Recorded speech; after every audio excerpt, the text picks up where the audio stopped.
Welcome friends, welcome back to the kitchen. I hope you're all healthy and happy. I know that we've all been locked in for a little while. It is March 2020 and I know that people are spending a lot of time at home and you're not going out to the grocery stores as much, so I thought maybe you might want to make some bread. And I know a lot of you have bought flour because I was at the grocery store a few days ago to get some milk and I noticed that there was no flour in the grocery store. So we're going to make a very simple loaf of no-knead bread. Very few ingredients. You probably have them all in your house. The only one you might not have is yeast, but I also noticed that the yeast was sold out. And if you don't have yeast, I make essentially the same loaf of bread in another video using sourdough. And since we're spending time at home, you might want to start a sourdough culture. So in this bowl, I have some all-purpose flour. All-purpose flour works just fine for this loaf of bread. If you have bread flour, you can use that, although the hydration will change a little bit. To this, I'm going to add some salt, and I'm using coarse sea salt or kosher salt. And I just put that right into the flour, mix it in a little bit. Doesn't have to be perfect. Next in is yeast. Now this recipe uses Quick Rise instant yeast, but you could use regular yeast. They are essentially the same yeast, just packaged a little bit differently. Now the difference between the two yeasts is just the way that it's packaged. And so the instant yeast is in a much finer grain than the active yeast, which means that it dissolves easier. And you can just sprinkle that in on top of the flour. Now you don't have to hydrate this yeast. The whole idea with this yeast is that it will dissolve quickly in the flour when you put the water in. If you're using the regular active dry yeast, I would dissolve it in the water first. And if you're worried about your yeast, wait for it to bloom. And you don't need to add sugar. You can add sugar, you don't need to add sugar. The way the yeast is packaged, it's in a little tiny fine little grain, and inside that grain is everything that the yeast needs to get going. So there's nutrients in there to start it off. The sugar is superfluous, not needed. So next I have water, and you'll notice this is all by volume. I know a lot of people get freaked out that you're supposed to do it by weight. You don't have to. Bread is an art as much as it's a science. And the other part to that is I'm using this particular flour. Where you live, you may get an all-purpose flour that is made from different types of wheat, that is ground differently, either finer or coarser. All of that is going to change how much water you need. So pretty much every bread recipe is just a guideline. You need to figure it out by feel. And I know that sounds daunting, but don't let it be daunting. Don't let that stop you. It's very easy to figure out. And if you need to add a little bit more water to kind of get this consistency, go ahead and add a little bit more water. And if it's too liquidy, add a little bit more flour.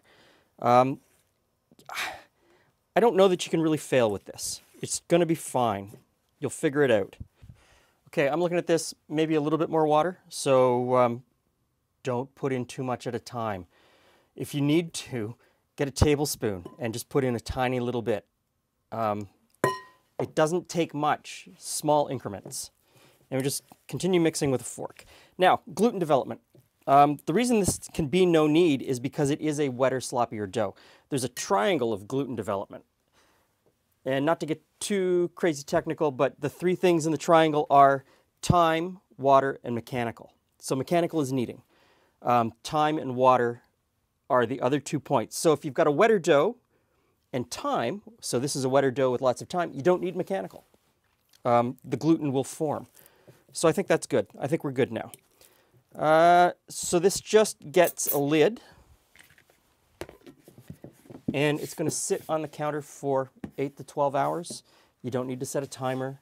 You don't need to set a stopwatch. If it's 14, 15 hours, you're going to be fine. If it's 24 hours, you'll still be fine. You could put this in the fridge if you wanted to and come back to it a couple days from now. That would be fine.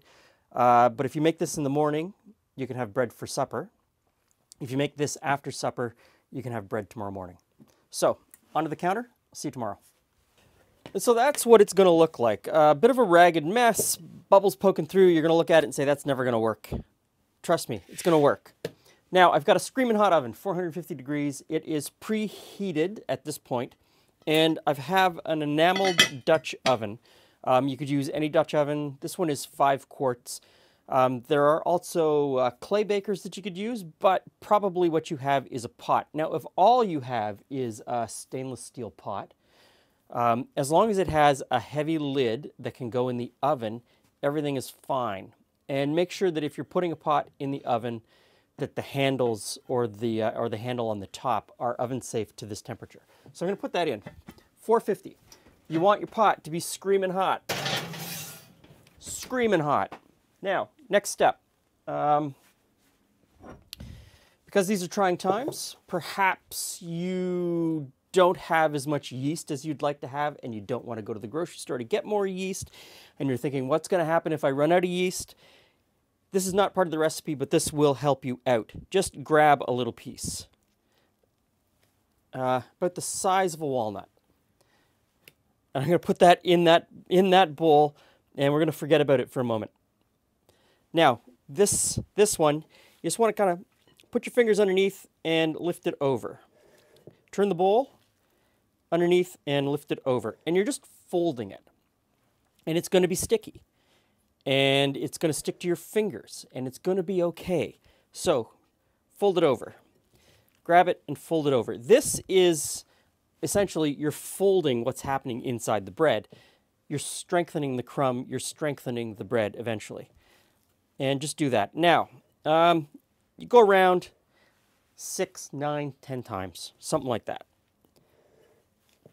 Doesn't really take too much. And during this folding, you're going to see how the texture of the dough changes very, very quickly. And it's not going to be as sticky by the time you get to the second turn. So there you go. Now once the folding is done, I'm going to transfer it to another bowl. Clean hand, dough hand, clean hand, into the bag of flour. And this is multigrain flour. If you don't have multigrain flour, just use a little bit of all-purpose. And just sprinkle some in the bottom. Sprinkle some on top. Now, I just want to transfer this into the bowl with the other flour. It's going to look messy. And then I'm going to put a little bit of flour on top.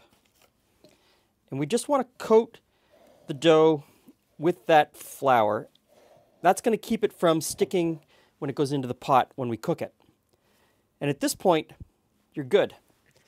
Put the cover back on top and leave it for about another half hour. Now, this little piece of dough that we left becomes our starter for tomorrow's bread, or the bread that we're going to make the day after tomorrow. Now, to this, you just want to add, I'd say, a cup of water. And you can do this by volume. You don't have to be exact. It's very forgiving. And about a cup of flour. Again, you don't have to be exact. It's very, very understanding. Put it together, just take a spoon and mix it into a slurry. And it's just going to be a loose, runny slurry. Once it's all mixed together, I'm going to put a lid on it. And depending on when I'm going to use it, if I'm going to use it the day after tomorrow, I'll stick it in the fridge.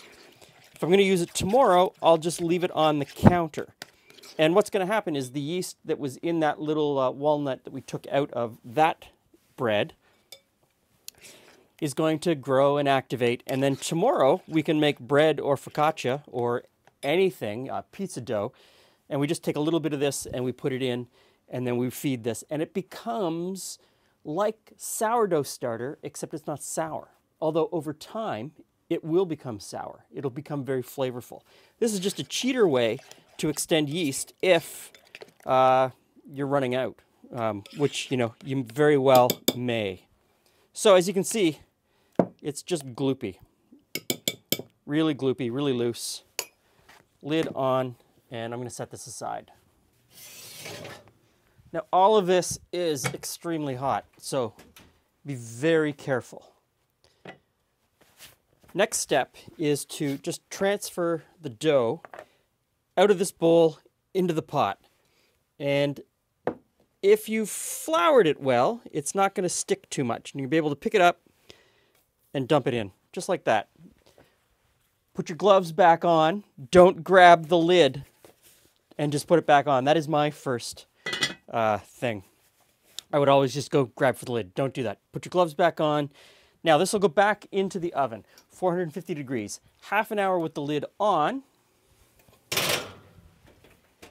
And then 20 to 30 minutes with the lid off. And you need to use your own discretion there. Just take a look at it very carefully. And of course, if you're using an instant read thermometer, there is no guessing necessary. Bread is cooked when the internal temperature is 190 degrees Fahrenheit.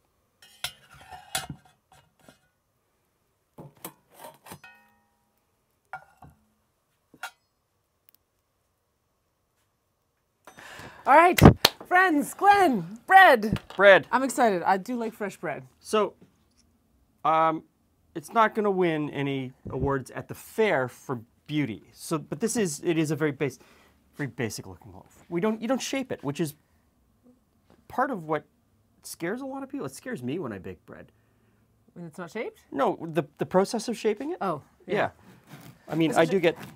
Now, I will also add that my cousin crust. Leanne also makes this bread a lot, and she often throws other things in it. So she'll put some rosemary with some olives in it. Black and, olives. You know, there's lots Amazing. of ways that you can the same kinds of things that you might throw on a focaccia. Yeah. You might put into this bread and just mix fold, it in. fold them in. Fold them in. It would be. In that point where you fold it over six, 7 times and then do that last rising. Yep. It's all good. I'm in. I mean, do you want butter? Let's say no butter to start with. I'm going to have butter because I like butter. Now that this is such an easy loaf, it's a flavorful loaf. You know, yeah, it's not fine French patisserie technique. It's rustic. But if you are at home and you've never made bread before, or you know, and you want to try out making bread, this is gateway bread. And you're home and you find you've got a bit more time than usual. Because you can't. I'm not going to say it's no fail, but it's pretty easy. close to no fail. Although now is also a great time to learn to make bread because you've got the time to go back and visit something every couple of hours. So I've got that piece of dough that I took out of here, made that slurry. In a couple of days, I'm going to come back and we're going to make this loaf again using that yeast With our slurry. preserved yeast. And so that gives you, if you're worried about not having enough yeast to get through the current crisis, this sort of gives you that longer term goal. And you're going to find if you continue to make bread with that leftover yeast, that the flavor is going to change. And eventually you're going to end up with something close to a sourdough. And it will be amazing if you take that journey. So, thanks for stopping by. Please stay well, stay safe. Don't panic. Everything's going to be fine. And do your best not to eat it all at once. No, don't eat it all at once. It's really good. Half of it will be gone in the next hour if we keep the way we usually do it. See you again soon.